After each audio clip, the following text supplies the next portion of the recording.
iwaksin ninyo ang lahat ng paninirang puri.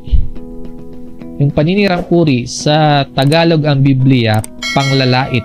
Sa ibang salita, dishonor, damage, or chismis.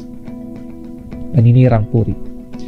Chismis sa bahay, chismis sa opisina, chismisan sa school, chismisan sa eskinita, maging sa loob ng church, ay chismisan.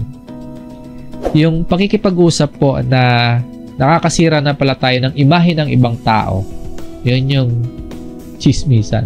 Maging maingat tayo sa paggamit ng ating salita.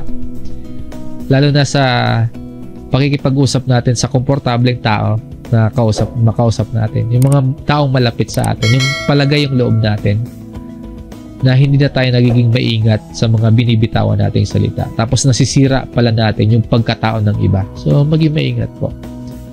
Kahit pa sabihin nating totoo yung ating kwento, kahit pa sabihin nating totoo yung pangyayari, kung wala naman tayong solusyon, at kung masisira lang natin yung imahe ng iba, i-apply natin yung payo dito, iwaksi ang lahat ng paninirang puri. Yung sasabihin natin, totoo naman, paano yun? Kung wala naman tayong solusyon, kahit pa totoo yung kwento o totoo yung pangyayari, pero masisira ang imahe at puri ng ibang tao, iwaksi daw po.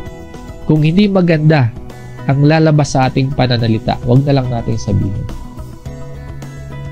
Kung pinag-aaralan yung sitwasyon at kung meron tayong solusyon, tingnan natin. Baka pwede nating sabihin.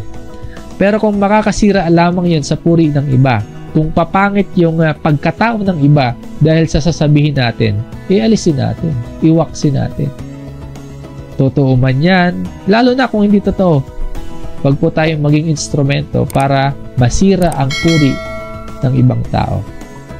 Sa lahat po ng samahan, relasyon, sa school, sa trabaho o sa negosyo, sa pamilya man, at kahit sa church, hindi maganda yung merong ganito yung 5 na yan, toxic, kumbaga. So, lahat ng nabanggit dito, alisin natin, tanggalin natin lahat ng kasamaan, pandaraya, pagkukunwari, inggitan, at lahat ng paninirang puri, iwaksi po.